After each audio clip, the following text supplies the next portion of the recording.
اعوذ باللہ من الشیطان الرجیم بسم اللہ الرحمن الرحیم اللہم صلی علی فاطمۃ و ابیہا و بعلہا و بنیہا و سر المستودع فیہا۔ ناظرین کرام، سحر عالمی نیٹ ورک کی جانب سے براہ راست نشر ہونے والے پروگرام تاریخ اسلام کے ہمراہ آپ کا میزبان کفایت حسین حاضر خدمت ہے۔ اس پروگرام میں آپ کو اپنی جانب سے اور اسٹوڈیو میں موجود اپنی ٹیم کی جانب سے بہت بہت خوش آمدید کہتا ہوں، اور پوری دنیا میں جہاں کہیں بھی ہمارا یہ پروگرام دیکھا جا رہا ہے اور سحر ٹی وی کے تمام ہی ناظرین کی خدمت میں السلام علیکم ورحمۃ اللہ۔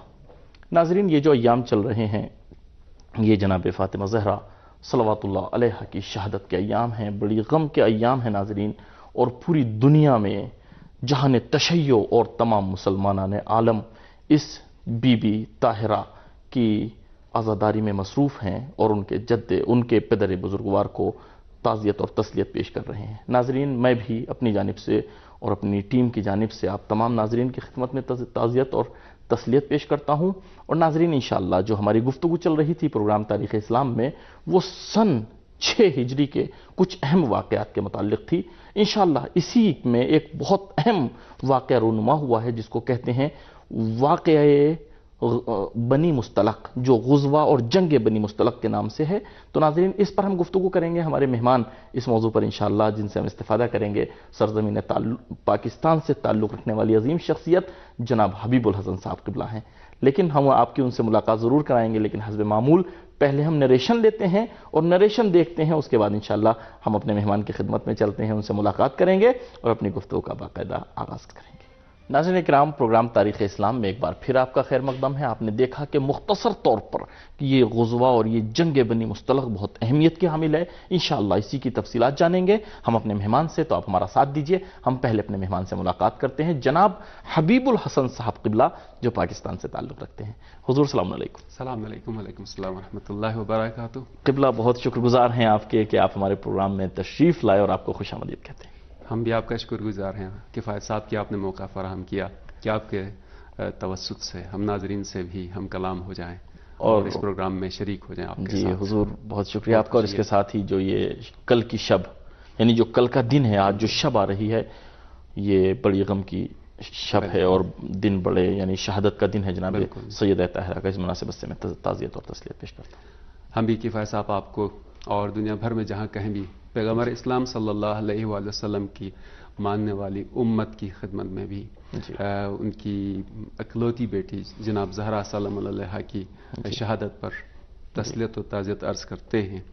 وہ بیٹی کہ جن کے لیے باپ نے یہ فرمایا کہ فاطمہ تو ام ابیہا، باپ کی ماں ہے، اتنا سہارا دیا، یا فرمایا کہ بضعۃ منی، فاطمہ میرا حصہ ہے۔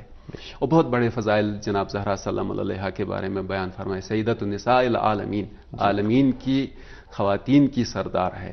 تو جب تمام عالمین کی خواتین کی سردار کی شہادت کا دن آیا ہے، تو ایسی صورت میں سب کو پیغمبر اسلام کے اس غم کے موقع میں رسول خدا کو تسلیت دینا چاہیے اور اس غم میں شامل ہونا چاہیے۔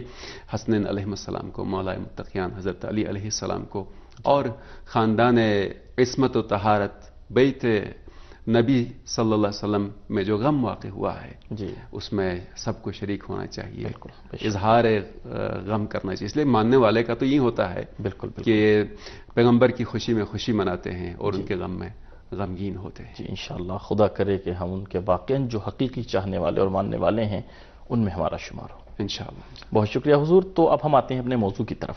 انشاءاللہ آج ہم آپ سے استفادہ کریں گے جو غزوہ بنی مستلق ہے، جو جنگ بنی مستلق ہے، اس کے موضوع پر۔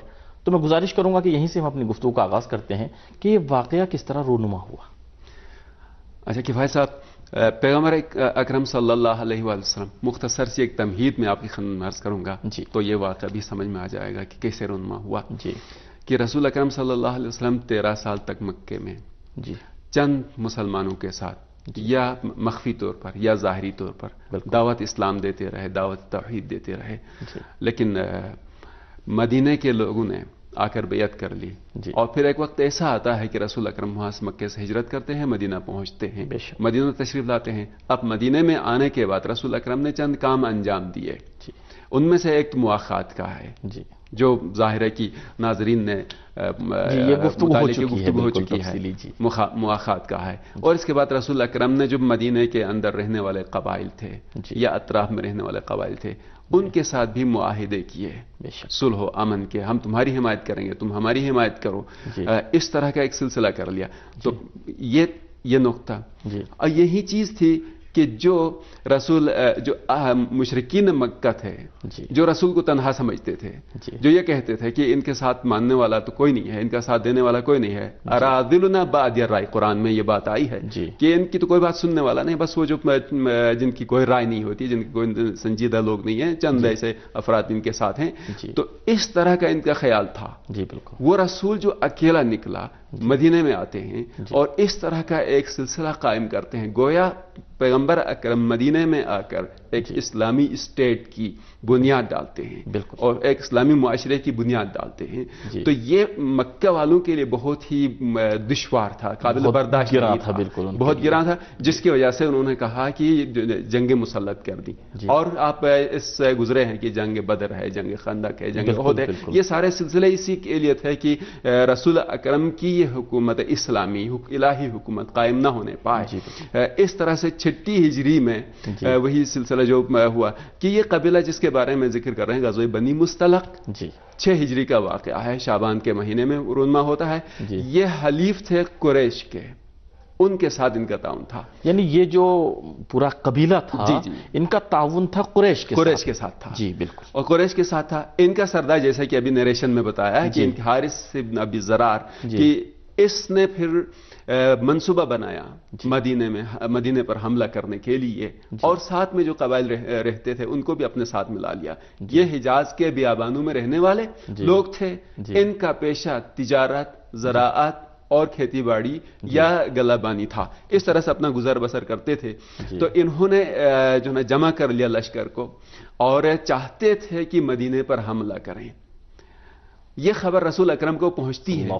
ظاہر ہے کہ رسول اکرم صلی اللہ علیہ وآلہ وسلم نے تحقیق کی کیا یہ خبر صحیح ہے یا نہیں ہے، اس لیے کہ یوں ہی تو اقدام نہیں کیا جا سکتا کسی کے بارے میں. قرآن مجید کی آیات موجود ہیں. یعنی ایک نبی اکرم صلی اللہ علیہ وآلہ وسلم جیسا قائد ایک اقدام کرنا ہے رسول اکرم نے. تو یوں ہی تحقیق کی اور معلوم ہوا کہ نہیں واقعاً وہ جنگ کی تیاری کر رہے ہیں. تو رسول اکرم نے پھر مدینے میں مہاجرین و انصار کو بلایا اور ایک لشکر تیار کر کے روانہ ہوئے لشکر کے ساتھ خود. البتہ مدینے کے اندر جناب ابو ذر غفاری کو اپنی موجودگی میں جانشین مقرر کر لیا. تاریخ میں یہ ملتا ہے کہ جناب ابو ذر مدینے میں رہے اور رسول اکرم سپاہ اسلام کو لے کر بنی مستلق کی طرف چلے. تو ایک مقام جس کا تاریخ میں نام دیا گیا ہے مریسا یا مریسی، اس طرح سے تلفظ ہے. اس مقام پر پہنچتے ہیں تو دونوں لشکر کا آپس میں آمنا سامنا ہوتا ہے اور مقابلہ ہوتا ہے. اب زیادہ دیر نہیں گزری تھی کہ بنی مستلق کے لوگ مقاومت اور استقامت نہیں کر سکے، شکست کھا گئے. بالکل. ان میں سے کچھ 10 آدمی ان کے مارے گئے، باقی بھاگ نکلے اور مسلمانوں کو فتح ہو گئی. تو اتنی آسانی سے یہ وہ واقعات ہیں کہ جو 6 ہجری کے بعد یعنی جنگ احزاب کے بعد رسول اکرم نے اپنی حکمت عملی سے، اور رسول اکرم تابع وحی تھے اس حساب سے، جو اب جو یہ احزاب، یہ خندق، یہ جو قبائل جو آئے تھے، یہ جو مکے سے آئے تھے، یہ تو واپس گئے. اب اس کے بعد جن افراد نے معاہدے توڑے ہیں اور جو ریشہ دوائیاں کر رہے ہیں اور جو مدینے میں بننے والی اس اسلامی حکومت کے خلاف اقدامات کر رہے ہیں، منصوبے بنا رہے ہیں، رسول اکرم صلی اللہ علیہ وسلم چاہتے یہی تھے کہ ابتدا میں ہی یہ فتنے کا بیج جو ہے اگنے ہی نہ پائے. بالکل، یہیں پر اس کا سر جو ہے وہ کچل دیا جائے. لہذا رسول اکرم نے فوراً ہی غزوہ خندق کے بعد فوراً ہی یہ اقدام کیا تھا خبر کی تحقیق کے بعد. اور الحمدللہ کہ بہت جلد مسلمانوں کو کامیابی حاصل ہوئی، فتح حاصل ہوئی. اور اس فتح میں مسلمانوں کو ظاہر ہے کہ مال غنیمت تو لشکر سے ملتا ہی ہے اور کافی سارا مال بھی ملا. اور رسول اکرم صلی اللہ علیہ وسلم نے پھر جو اقدامات کیے ان کی عورتوں کو اسیر بنایا، ان کے بچوں کو اسیر اور قیدی بنایا، جو جنگی ایک اصول ہوتے تھے اس اعتبار سے وہ قیدی کی حیثیت سے ہونے لگے. لیکن اسلام، یہ بھی یہاں عرض کرتا چلوں کفایت صاحب کہ یہ اسلام میں کسی کو قیدی بنانے کے لحاظ سے نہیں بنایا جاتا. جی بالکل، میں خود یہ سوال کرنے والا تھا کہ اسلام کی تو پوری تحریک ہے کہ دنیا سے جو ہے وہ غلامی کا خاتمہ کیا جائے. جی بالکل، لیکن ایک نام اس طرح دیا گیا ہے، وہ قیدی جو آتا تھا اپنی آزادی کے لیے آتا تھا. بے شک آپ دیکھیں کہ اس وقت جتنے بھی قیدی تھے وہ آزاد ہی نظر آئے، لیکن اس ماحول کے اعتبار سے ایک اصطلاح یہ بنی ہے کہ قیدی اور اسیر ہو گئے، لیکن جتنے بھی اسیر مسلمان ہو کر آزاد ہو جاتے تھے. یا جتنے بھی آپ دیکھیں کہ جو مسلمانوں کے ساتھ رہے وہ اپنی پہلی والی زندگی سے اسے زیادہ محسوس کر رہے تھے. تو اسلام کی حکمت عملی اور فلسفہ اسلام یہ ہے کہ جنگ میں بھی کسی کو قیدی بنا لیتے ہیں تو اس کی آزادی کے لیے بنا لیا جاتا ہے. بے شک بالکل. تو اس اور خالی جسم ہی کی آزادی سب کچھ نہیں ہوتی، بلکہ اس کی ضمیر کی آزادی سب سے اہم آزادی ہوتی ہے. اور جیسے بھی آپ نے فرمایا کہ ان کے یہاں کی تو غلامی بھی ایسی ہے کہ پوری دنیا کی آزادی انسان چھوڑ کے ترک کر کے ان کی غلامی کو اس پہ ترجیح دیتا ہے. بالکل صحیح کفایت صاحب. تو یہ واقعات ہے. اب جب ان میں قیدی بنے ہیں تو اس قبیلے کے سردار کی بیٹی بھی قیدی بن کر آئی، جویریہ جن کا نام ہے. جویریہ، جی بالکل. یہی عرض کرنا چاہ رہا تھا، قیدی بنانا مقصود نہیں ہے رسول اکرم. رسول اکرم تو آئے ہیں قیدی سے چھڑانے کے لیے، آزادی بخشنے کے لیے، نہ قیدی بنانے کے لیے. انسان کو مادی غلامی سے چھڑانے کے لیے، روحی غلامی سے چھڑانے کے لیے. اس لیے کہ خدا نے انسان کو آزاد خلق کیا ہے، صرف خدا کا بندہ بنے. اس اعتبار سے تو رسول اکرم کی کوشش یہ تھی کہ اس قبیلے کو اپنے قریب لایا جائے اور جذب کیا جائے اور اسلام کو سمجھیں، اور اسلام کو سمجھنے کے بعد یہ مسلمان ہو جائیں. اس کا ایک طریقے میں سے یہی تھا کہ رسول اکرم نے اس قبیلے کے سردار کی بیٹی جویریہ سے شادی کر لی. اور اس شادی کا اثر یہ ہوتا ہے کہ پورا قبیلہ کہتا ہے کہ قیدی کے ساتھ اتنا ایک اعزاز کہ یعنی ہم تو کہتے ہیں لولا لما خلقت الافلاک، رسول نہ ہوتے تو یہ کائنات خلق نہیں ہوتی. یا ان کے زمانے میں بھی مسلمانوں کے سردار ایک قیدی سے شادی کر لیتا ہے تو انہوں نے کہا یہ ہمارے لیے اعزاز ہے. بس حقیقت یہاں پر ہے، حق یہاں پر ہے، یہ سمجھ جاتے ہیں اور اس سے پھر ایک بہت بڑا اچھا اثر اس قبیلے میں آ جاتا ہے، جس کی وجہ سے اسلام کو بھی فائدہ پہنچتا ہے اور ان لوگوں کو بھی بنی مستلق کے لوگوں کو بھی اس میں فائدہ پہنچ جاتا ہے. تو یہ بہت ہی جو ہے نا ایک اہم واقعہ ہے تاریخ اسلام میں کہ جو رسول اکرم نے اس اعتبار سے انجام دیا، اور ہمارے لیے اس میں بہت سارے درس بھی موجود ہیں انشاءاللہ. پھر ہم یہیں سے وہ کرتے ہیں نا، دیکھیے ہمارا ہدف صرف یہ نہیں ہے کہ ہم تاریخی واقعات اپنے ناظرین کو سنائیں، بلکہ اصل مقصد یہ ہے کہ اس تاریخ سے ہمیں درس کیا ملتا ہے، ان کی طرف اشارہ ہو. تو اگر آپ کوئی اور درس ہے جو اس واقعے سے ہمیں ملتا ہے، یا رسول اکرم صلی اللہ علیہ وسلم نے جو حکمت عملی اس واقعے میں اپنائی ہے، اس کے اوپر اگر آپ کچھ گفتگو کرنا چاہیں تو. جی کفایت صاحب، ہماری خواہش بھی ہوتی ہے اور تاریخ اسلام میں بھی واقعات نقل ہوئے ہیں اور قرآن مجید میں بھی اگر کوئی واقعہ نقل ہوا ہے، تاریخ نقل ہوئی تو اس کا مقصد ایک درس ہوتا ہے. بے شک تاریخ بتانا مقصود فقط نہیں ہوتا ہے، اس تاریخ کے ضمن میں آپ کیا درس حاصل کرتے ہیں. یہ تو ہم نے غزوے کے اعتبار سے بتا دیا، یوں غزوہ یہ تو واقعہ رونما ہوا ہے، تو ضروری بھی ہے. یہ لیکن اس سے کیا درس ملتا ہے؟ پھر واقعے کے تہ میں جائیے، یہاں تک کہ دیکھیے جب رہبر اسلام کے اور قائد اسلام کے لیڈر کے حکم پر نکلیں گے اور اللہ کے حکم کو پورا کرنے کے لیے نکلیں گے تو پھر ایسی صورت میں آپ کو کامیابی نصیب ہو جاتی ہے. بے شک. اور آپ متحد بھی رہتے ہیں. ایک تو یہ، اور دوسری چیز جو یہاں پر ہمیں مل جاتی ہے کہ اتنی جلدی جو نا کامیابی ہوئی، لیکن اس کے ضمن میں جو تلخ و شیرین چیزیں ہو جاتی ہیں، واقع ہوتی ہیں، اس سے ہمیں کیا سبق ملتا ہے. تو جب بھی انسان، مختصر کروں، جب بھی امت اسلامیہ تاریخ اسلام کے واقعات میں رسول اکرم کی حکمت عملی کو سمجھیں گے تو اس تاریخ اسلام سے انہیں بہت ہی فائدہ مل جائے گا. یعنی یہ کہ اس وقت رسول کی اتباع میں، رسول کے حکم کے مطابق بلا تفریق کے جتنے بھی نکلے تھے اور اشاروں پر چل رہے تھے، انہیں فتح نصیب دشمن پر.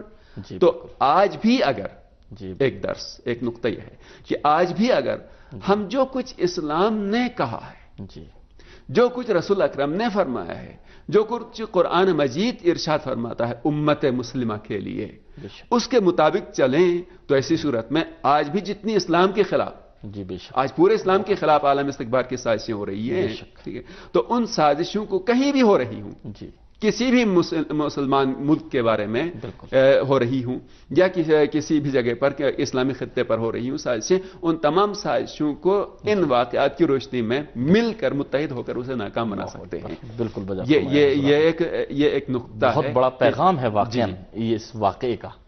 جی حضور، اگر آپ ہمیں اجازت دیں تو ہم یہاں پر ایک چھوٹا سا وقفہ لیتے ہیں، پھر حاضر ہوتے ہیں اور آپ سے استفادہ کریں گے۔ جی ناظرین، بڑی اہم گفتگو چل رہی ہے غزوہ بنی مستلق کے متعلق، اور جناب حبیب الحسن صاحب قبلہ آپ سے مخاطب ہیں اور آپ کو مستفیض فرما رہے ہیں۔ آپ ہمیں اجازت دیجیے، ملتے ہیں چھوٹے سے بریک کے بعد۔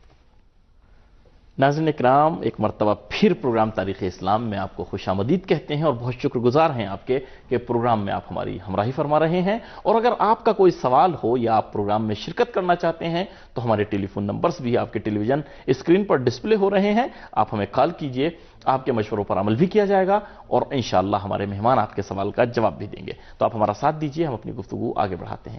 جی حضور، ابھی آپ بیان فرما رہے تھے، اب گزارش یہ ہے کہ یہ تو آپ نے بتایا واقعاً، دیکھیں کسی بھی واقعے سے دو طرح کے نتائج نکلتے ہیں، کچھ شیریں اور کچھ تلخ۔ تو یہ تو شیریں نتائج ہو گئے، اگر کوئی تلخ نتیجہ بھی ہو اس واقعے کا تو ہم آپ کی خدمت میں آپ سے استفادہ کریں۔ جی کفایت صاحب، یہ بھی بہت ضروری ہے کہ واقعے کو پورے لحاظ سے پڑھ لیا جائے اور سمجھ لیا جائے، واقعے کو سطحی طور پر نہیں پڑھ لیا جائے۔ ہم اپنے ناظرین سے، جوان دوستوں سے جو دنیا کے مختلف جگہوں میں ہیں، اسٹڈی کر رہے ہیں، یہ گزارش کریں گے کہ جب بھی تاریخ اسلام کے کسی واقعے کو پڑھ لیں تو اس کے نشیب و فراز کو، بے شک اس کے جو ہے نا پوزیٹیو پوائنٹس کو اور اس کے نگیٹو پوائنٹس کو بھی دقت سے، غور سے جو ہے نا پڑھ لیں، اور پھر اس کے بعد دیکھیں کہ یہ کیوں ایسے واقع ہوا اور اس میں پھر کیا حکمت عملی سرکار دو عالم نے اپنائی کہ جس کی وجہ سے وہ تلخی شیرینی میں بدل جاتی ہے، وہ کڑواہٹ جو ہے نا شیرینی میں بدل جاتی ہے۔ تو اس اعتبار سے اب تک تو میں آپ کی خدمت میں، ناظرین کی خدمت میں یہی عرض کر رہا تھا کہ کتنا اچھا ایک اثر اس کا تھا اور پیغام یہ ہے۔ دوسرا، اسی سلسلے میں ایک تلخ واقعہ یہ ہوا کہ جب یہ غزوہ ختم ہو گیا تو ایک انصاری اور ایک مہاجر، جن کا تاریخ میں نام بھی آیا ہے، جہجان اور سنان جہنی، یہ دو نام ہیں، ایک انصاری کا ہے ایک مہاجر کا ہے۔ یہ دونوں آدمی پانی، ظاہر ہے اس وقت اس زمانے میں کنویں سے پانی نکالتے تھے، تو کنویں سے پانی نکالنے میں یا کوئی اور بھی تاریخ میں دوسری وجہ، یعنی دونوں اصحاب میں سے تھے، بہرحال دونوں ایک جو ہے اصحاب رسول میں سے، اور دونوں اس جنگ میں شامل ہوئے ہیں اور پھر جو ہے نا فتح حاصل ہوئی ہے۔ یہاں پہ آ کر یہ دونوں اس پانی پر جو ہے نا آپس میں جھگڑتے ہیں، نزاع ہوتا ہے، اور اس نزاع کو جو ہے نا آگے بڑھایا۔ انصاری نے یہ کہہ دیا کہ جو نا جب آپس میں ان کا جھگڑا ہوا ہے تو انصاری نے اپنے انصار کو مدد کے لیے بلا لیا، اور مہاجر کا جو آدمی تھا اس نے مہاجرین کو اپنی مدد کے لیے بلا لیا۔ دیکھیے یہاں پر جو چیز میں عرض کرنا چاہ رہا ہوں قابل توجہ ہے، اور بہت ہی اس پہ میں بہت ہی گزارش کروں گا ناظرین کو کہ اس پہ توجہ دیں، اس لیے کہ اس میں سارا راز اس میں ہے، واقعہ تو میں نے بتا دیا، ساری چیز اس میں ہے کہ ان دونوں کا آپس میں الجھنا اور پھر ان دونوں کا اپنے اپنے قبیلے سے مدد طلب کرنا، یہ ان کی معرفت کی کمی ہے۔ بے شک، ورنہ حضور وہاں پر موجود ہیں، اللہ اکبر، ان کے ہوتے ہوئے تو کچھ بھی نہیں ہے، کچھ بھی نہیں، قبیلے کو پکارنے کی کیا ضرورت ہے، سرکار دو عالم موجود ہیں۔ تو ابھی اسلام کے اعتبار سے جو معرفت تھی وہ ابھی ان میں کمی تھی، اسی لیے کہ جو ایک عرصے تک دور جاہلیت میں رہے ہوں وہ اتنی جلدی ترقی نہیں کر سکتے تھے، ان میں وہ باتیں راسخ ہو چکی تھیں، لہذا وہ آپس میں الجھ پڑے اور اپنے اپنے قبیلے کو مدد کے لیے بلا لیا۔ ایسے میں دوسرا جو سوء استفادہ ہوتا ہے، دیکھیے جہاں کہیں بھی اچھے لوگ ہوتے ہیں، اجتماع ہوتا ہے، کہیں بھی سماجی مسائل ہوتے ہیں، اس میں مسئلے کو حل کرنے والے بھی ہوتے ہیں، مسئلے کو خراب کرنے والے بھی ہوتے ہیں، تو وہاں پر ایسے میں جو مسلمانوں کے درمیان منافقین کا گروہ تھا، فرصت طلب لوگ جسے کہتے ہیں، جو ابن الوقت کہتے ہیں، ان کو موقع ملا، جس کا ظاہر ہے کہ تاریخ میں اس کا نام آتا ہے عبداللہ ابن ابی، جو منافقوں کا سردار تھا، اسے موقع ملا، وہ تو پسند ہی نہیں کرتا تھا کہ جو ہے نا مسلمان اس طرح سے پروان چڑھیں، اس نے کہا کہ ابھی موقع ہے، لہذا انصار کو اس نے اکسایا اور کہا کہ ان کو مہاجرین کو ہم نے پناہ دی، ٹھیک ہے، یہ بے گھر آئے تھے اور سب کچھ چھوڑ کر آئے تھے، ہم نے ان کو پناہ دی، مالک بنا دیا، وارث بنا دیا، یہ ساری چیزیں آج جو ہے نا یہ ہمارے خلاف ہی اتنے جو ہے نا لڑنے لگے، یہ کیا، لہذا اس طرح سے انہوں نے وہ ہوا دی کہ جس سے آپس میں قریب تھا کہ مہاجر اور انصار کے درمیان میں لڑائی ہو جاتی۔ جب یہ خبر رسول اکرم کو پہنچتی ہے تو اتنے میں رسول اکرم کا ایک جملہ تاریخ میں نقل ہوا ہے، دعوها فإنها منتنة، یعنی اس مسئلے کو چھوڑ ہی دو، یہ فتنہ ہے، بدبودار فتنہ ہے۔ اللہ اکبر، بے شک یہ ایک بدبودار فتنہ ہے، لہذا نہ تم مدد کرو اس کی نہ تم مدد کرو، یعنی دونوں قبیلے کو کہہ دیا کہ یہ مدد کی نہیں، دونوں باطل پر ہیں۔ تو ہمیں تشخیص یہ عرض کرنا چاہ رہا تھا کہ اگر دیکھیں کہ دونوں فریق اگر باطل پر ہوں تو پھر ایسی صورت میں آپ کو وہاں پر کسی کا ساتھ دینا نہیں ہوگا، بے شک، اس لیے کہ دونوں کی لڑائی غلط تھی، ٹھیک ہے، اور دونوں کا طریقہ کار ہی غلط تھا، اور پھر رسول کی خدمت میں پہنچنا چاہیے تھا، لہذا اس رسول اکرم نے فرمایا کہ اب رسول اکرم وہیں پہ فیصلہ کیوں نہیں کر رہے؟ کفایت صاحب یہ بھی توجہ طلب سوال ہے کہ لڑ رہے ہیں تو وہیں پہ بیٹھ کر کیوں نہیں کر رہے ہیں؟ سیرت رسول اکرم صلی اللہ علیہ وسلم کو سمجھنا ہے تو ان واقعات کے گہرائی میں جا کر دیکھنا ہوگا۔ وہ رسول کہ جو ما ينطق عن الهوى ان هو الا وحی یوحى، ٹھیک ہے، حکمت سے خالی نہیں ہوتا۔ رسول اکرم نے وہیں پر ان دونوں کے درمیان فیصلہ نہیں فرمایا، کہا کہ اس مسئلے کو چھوڑ دو، یہ بدبودار جھگڑا ہے، ٹھیک ہے، فوراً حکم دیا کہ یہاں سے کوچ کرو، روانہ ہو جاؤ۔ رسول اکرم نے حکم دیا کہ یہاں سے تم روانہ ہو جاؤ، اور رسول اکرم نے اتنا لشکر اسلام کو چلایا ہے، ٹھیک ہے، شب روز چلتے رہے ہیں، رات بھر دن بھر، اور اگلے دن جو ہے ظہر کے وقت ایک منزل پر پہنچ کر رسول اکرم نے کہا کہ اب رک جاؤ۔ توجہ کہ فائد صاحب جو عرض کرنا چاہ رہا ہوں، یہاں پہ پہنچے ہیں تو اب نہ انصاری کو ہوش ہے، نہ مہاجر کو ہوش ہے، نہ مہاجرین کو نہ انصار کو، اتنے تھکے ہوئے تھے کہ جیسے رسول اکرم نے فرمایا کہ ادھر پڑاؤ ڈال دو، رکے اور سو گئے، ٹھیک ہے۔ وہ جذبات دیکھیے، یہ ہے حکمت عملی۔ ممکن ہے کہ رسول اکرم وہاں پر اگر ان کو مسائل حل کرنے میں رکتے تو ایسی صورت میں وہ لوگ اس بات کے لیے آمادہ نہ ہوتے۔ اس میں یہ ہوتا کہ ظاہر ہے کسی کی طرف فیصلہ ہوتا، یعنی یا تو کسی کے حق میں ہوتا، دوسرے کے خلاف ہوتا، تو عین ممکن تھا کہ جس کے خلاف ہو رہا ہے وہ بغاوت کر دیتا۔ جی بالکل، یہ بھی ہو سکتا تھا کہ مثلا رسول کے خلاف کھڑا ہو جاتا، کہتا معاذ اللہ آپ نے غلط فیصلہ کیا ہے۔ اللہ اکبر، تو یہ ہے حکمت عملی۔ تو یا رسول اکرم نے ان کو اتنا جو ہے نا حکم چلایا کہ آخر میں تھک ہار کے رہ گئے، اور پھر وہ جھگڑا وہاں پر ختم ہو جاتا ہے۔ اب دیکھیے، تو ہمیں جو ہے نا اس واقعے سے تو وہاں پر فیصلہ کرتے ہیں حضور۔ جی ہاں، ظاہری طور پر تو یہ کڑوا نظر آتا ہے کہ اس طرح ہوا، لیکن جو ہے اس سے ہمیں کیا سبق مل رہا ہے؟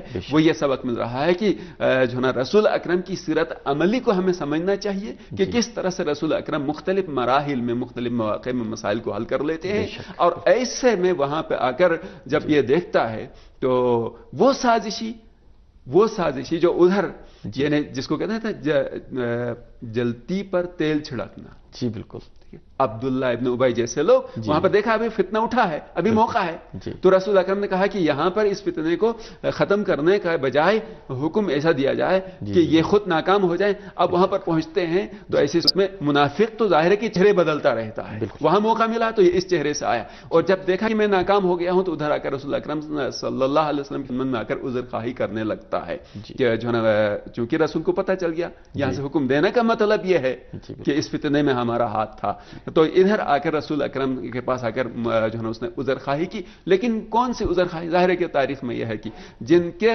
قلوب میں، جن کے دل میں فتنہ اور مرض ہوتا ہے پھر اس کا علاج نہیں ہوتا ہے، لیکن باقی جو انصار تھے ظاہری طور پر وہ انسان ہونے کے اعتبار سے خطا کا شکار ہو سکتے تھے، اب رسول اکرم کی حکمت عملی کی وجہ سے وہ خود بخود اس منزل پر آ گئے کہ وہاں پر ہمارا اٹھنا اپنے جو نا قبیلے والے کی حمایت میں صحیح نہیں تھا، تو ایسے فیصلے کی ضرورت بھی خود رسول اکرم کو پھر نہیں پڑتی ہے۔ جی بالکل۔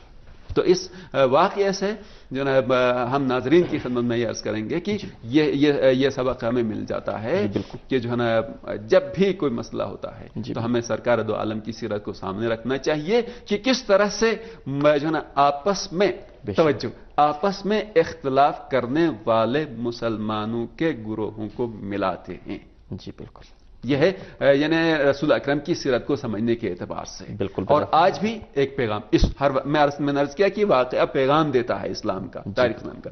اس سے ہمیں یہ بھی پیغام ملتا ہے کہ اگر آج مسلمان متحد ہو جائیں اور اپنے اختلافات کو دور کریں تو کوئی دشمن سوء استفادہ نہیں کر سکتا. سرزمین اسلامی کو, اسلامی ممالک کی زمین کی دولت کو نہیں لوٹ سکتا ہے اور مسلمانوں کو آپس میں نہیں لڑا سکتا, بلکہ وہ مسلمانوں کے غلام ہوں گے. نتیجہ آج دیکھ رہے ہیں کہ مسلمان سب سے زیادہ ہر جگہ قتل ہو رہے ہیں اور ساری دولت مسلمانوں کے پاس. تو رسول اکرم کی سیرت پر عمل کریں گے تو غیرت اسلامی و حمیت اسلامی و عزت اسلامی بھی آ سکتی ہے اور اسلامی معاشرہ بھی امت مسلمہ بھی امن و امان سے رہ سکتی ہے. اور یہ ہے کہ رہبر معظم کی ہدایات جو آپ دیکھتے ہیں کہ پوری امت اسلامیہ کے لیے مشعل راہ ہوتی ہیں اس زمانے میں. اس لیے اقبال بھی یہ کہتا ہے تہران ہو گر عالم مشرق کا جنیں وا تو شاید کرے عرض کی تقدیر بدل جائے. حضور یہاں پہ ایک بڑا اہم سوال میرے ذہن میں آ گیا, وہ اگر آپ اجازت دیں, چونکہ گفتگو جو چل رہی ہے وہ جہان اسلام کی ہے. دشمنوں نے کبھی نہیں چاہا کہ حضور نبی اکرم صلی اللہ علیہ وسلم اور اسلام اور مسلمان کہ وہ سکون سے رہیں. ہمیشہ انہوں نے حرب اپنے آزمائے ہیں, وہ تو خداوند عالم کی مدد ہے کہ وہ کبھی کامیاب نہیں ہو سکے. اسی واقعے کے بعد اسی طرح کا ایک واقعہ ہمیں نظر آتا ہے, مورخین نے اسلام نے بھی اس کو نقل کیا ہے کہ بہت بڑا حملہ تھا خود حرمت رسول اکرم صلی اللہ علیہ وسلم پر, جس کو ہم واقعے افک کہہ سکتے ہیں. اس کے سلسلے میں آپ کیا بیان فرمائیں گے؟ جی کفایت صاحب, یہ بھی مورخین اسلام نے نقل کیا ہے. البتہ ہمارے برادران اہل سنت کی تاریخی کتابوں مورخین نے نقل کیا ہے. اور اس سلسلے میں سورہ نور کی چند آیات میں بھی اشارہ ہوا ہے. اجمالی طور پر ہم جزئیات میں اس حوالے سے نہیں جاتے اس لیے کہ وقت بھی نہیں ہے. بالکل. اور اس سے اہم پیغام جو اس مختصر سے وقت میں جو لینا چاہتے ہیں وہ اس اعتبار سے میں عرض کرنا چاہوں گا کہ یہ بھی ایک واقعہ تاریخ اسلام میں مطالعہ کرنے والے کو مل جاتا ہے, واقعی افک, کہ جو رسول اکرم کے گھرانے کو بدنام کرنے کے لیے دشمنوں نے حاسدوں نے ایک سازش کی تھی. جی بالکل. جبکہ ہمارے پاس عقلی دلیلیں بھی موجود ہیں, بے شک, اور نقلی دلیلیں بھی موجود ہیں. اور نقلی دلیل ان آیات سے بڑھ کے کیا ہو سکتی ہے؟ خداوند عالم. جی. تو رسول کا گھرانہ عیوب سے, معاشرے میں جو عیوب ہوتے ہیں, مثلا فاحش کاموں کے, پست کاموں کے, ان چیزوں سے, یعنی جس سے معاشرے کا باعزت فرد نفرت کرتا ہو, جی بالکل, وہ کام, وہ چیزیں, توجہ ہے جو جملے پہ توجہ دیجیے گا ناظرین سے میں عرض کروں گا کہ وہ کام کہ جس سے انسانی اقدار جی بالکل مجروح ہوتی ہیں اور جس کی وجہ سے محلے والے یا معاشرے والے کسی گھر کی جانب نفرت کی نگاہ سے دیکھتے ہوں, ایسی چیزوں سے رسول کا گھرانہ پاک و پاکیزہ ہوتا ہے. بالکل. اگرچہ کی دوسرا جملہ, اگرچہ کی ہم آپ کو تاریخ میں اور قرآن میں بھی ملے گا کہ بعض انبیاء کی زوجات کافرہ تھیں. جی. کفر و ایمان جو ہے اس کا انسانی اقدار سے تعلق اتنا نہیں ہے. جی ٹھیک ہے, یہ عقیدے سے تعلق ہے. اگر کوئی کافر ہے تو دلیلوں کے نہ ہونے کی وجہ سے یا کسی اور وجہ سے, لیکن جو ہے نا زنا کا یا پست کاموں کا, اس طرح کی چیزوں سے رسول کے گھرانے جو ہے نا پورے دیکھیں انبیاء کے گھرانے اس چیز سے پاکیزہ ہیں. تو دشمنوں نے یہ چاہا تھا کہ جو ہے نا ایسا ایک الزام لگائیں کہ جس کی وجہ سے رسول کا گھرانہ بدنام ہو جائے اور جس کے نتیجے میں رسول کی تبلیغ اور دعوت اسلام بے اثر ہو جائے. یہ دشمنوں کی سازش اور بہت خطرناک سازش تھی اگر اس واقعے کے حساب سے دیکھا جائے تو. اور یہاں پر پھر ان افراد نے کہ جو برداشت نہیں کر سکتے تھے اسلام کو اور جنہوں نے قبول نہیں کیا تھا, وہیں سرگنے تھے. عبداللہ ابن سبا کا نام, عبداللہ ابن ابی کا نام آتا ہے اور چند کے نام آتے ہیں, تو ہم ان جزیات میں نہیں جاتے. لیکن اس واقعے سے جو درس ملتا ہے وہ یہ ہے کہ قرآن مجید میں آئے ان الذین جاؤ, یعنی وہ لوگ جو تمہارے پاس سورہ نور کی آیت ہے کہ وہ لوگ جو تمہارے جاؤ بالافک عصبۃ منکم, جی کہ جو یہ افک اور الزام لگا رہے ہیں جی یہ تمہارے درمیان کا ایک گروہ ہے. تو اس کا مطلب ہے اسلامی معاشرے کے اندر ہی کا ایک گروہ تھا جو سازشیں کر رہا تھا، جو واقعی معنی میں نہیں آیا تھا. لیکن اب اگلی آیت یہ کہتی ہے تم اسے، آیت کا اگلا حصہ کہ تم اسے شر سمجھتے ہو، جی بل ہوا خیر لکم، جی یہ تمہارے لیے بہتر ہے. جی توجہ کیجیے گا. جی ٹھیک ہے، یہ اس سے یعنی یہ واقعہ گرچہ کہ ظاہری طور پر دشمن نے یہ چاہا تھا کہ رسول کے گھرانے کو کسی لحاظ سے بدنام کریں اور رسول کی دعوت اسلام متاثر ہو جائے، رسول کے قریب نہ ہو جائیں اور اس سے ہمیں ایک حربہ ملے، موقع ملے، بہانہ ملے کہ رسول سے لوگوں کو دور کریں. لیکن ظاہر ہے کہ عام سادہ مسلمان بھی تحقیق نہیں کرے گا تو اس پر عمل کر سکتا تھا. حضور میں عرض کروں گا کہ ہمارے پاس 1-1.5 منٹ کا ٹائم ہے. اچھا جی. تو سب سے پہلی بات تو آیت مجیدہ نے یہ بتایا ہے کہ یہ جو الزام لگایا ہے یہ تم اسے برا نہیں سمجھو، یہ اچھا ہے. کس لحاظ سے اچھا ہے؟ اس لحاظ سے اچھا ہے کہ وہ لوگ جو تمہارے درمیان ظاہری طور پر مسلمان اور وفادار نظر آ رہے تھے ان کا صحیح چہرہ سامنے آیا. جی بالکل، وہ نہیں چاہتے ہیں اسلام کو. جی بے شک. اس اعتبار سے تمہارے لیے یہ بہتر ہو گیا کہ باطل کے چہرے سے نقاب ہٹ گیا. بے شک یہ پیغام ہے. اور دوسرا پھر آیت نے یہ بتلا دیا کہ کچھ پیغامات اس میں دیے کہ اگر اس طرح کا کوئی الزام لگایا جاتا ہے تو پھر ایسی صورت میں تحقیق کر لیا کرو، فوراً اثر نہیں کیا کرو اس پر. مومنین اور مومنات کے لیے لازم ہے کہ خبر سنیں تو پھر ایسی صورت میں کہہ دیں کہ یہ بہتان ہے، یہ بہتان ہے. اس اعتبار سے آیہ مجیدہ میں یہ بات آئی ہے. رسول کو ظاہر ہے کہ رسول کا دل رنجیدہ ہو گیا تھا، لیکن قرآن مجید نے تسلی دی اے رسول آپ رنجیدہ نہیں ہو جائیں. اس سے ایک فائدہ اسلامی معاشرے کو ملے گا کہ تمہارے درمیان جو مفسد عناصر ہیں، جو فساد پھیلانے والے لوگ ہیں وہ ظاہر ہو گئے. آئندہ کے لیے وہ کوئی سازش نہیں کر سکیں گے. اور دوسرا یہ ہے کہ رسول کے گھرانے کے اعتبار سے بھی ہے کہ رسول کے گھرانہ اس طرح کے عیوب سے جو پاک و منزہ ہے.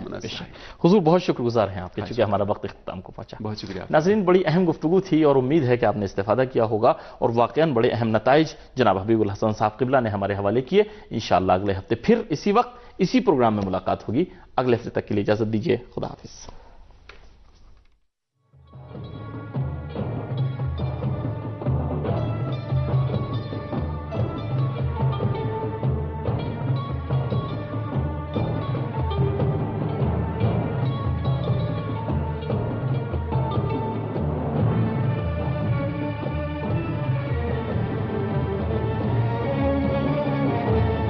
ہمارے مہمان اس موضوع پر انشاءاللہ جن سے ہم استفادہ کریں گے، سرزمین پاکستان سے تعلق رکھنے والی عظیم شخصیت جناب حبیب الحسن صاحب قبلہ ہیں. لیکن ہم آپ کی ان سے ملاقات ضرور کرائیں گے، لیکن حسب معمول پہلے ہم نریشن لیتے ہیں اور نریشن دیکھتے ہیں. اس کے بعد انشاءاللہ ہم اپنے مہمان کی خدمت میں چلتے ہیں، ان سے ملاقات کریں گے اور اپنی گفتگو کا باقاعدہ آغاز کریں گے. ناظرین کرام، پروگرام تاریخ اسلام میں ایک بار پھر آپ کا خیر مقدم ہے. آپ نے دیکھا کہ مختصر طور پر کہ یہ غزوہ اور یہ جنگ بنی مستلق بہت اہمیت کی حامل ہے. انشاءاللہ اسی کی تفصیلات جانیں گے ہم اپنے مہمان سے، تو آپ ہمارا ساتھ دیجئے. ہم پہلے اپنے مہمان سے ملاقات کرتے ہیں، جناب حبیب الحسن صاحب قبلہ جو پاکستان سے تعلق رکھتے ہیں. حضور السلام علیکم. السلام علیکم. وعلیکم السلام ورحمۃ اللہ وبرکاتہ. قبلہ بہت شکر گزار ہیں آپ کے کہ آپ ہمارے پروگرام میں تشریف.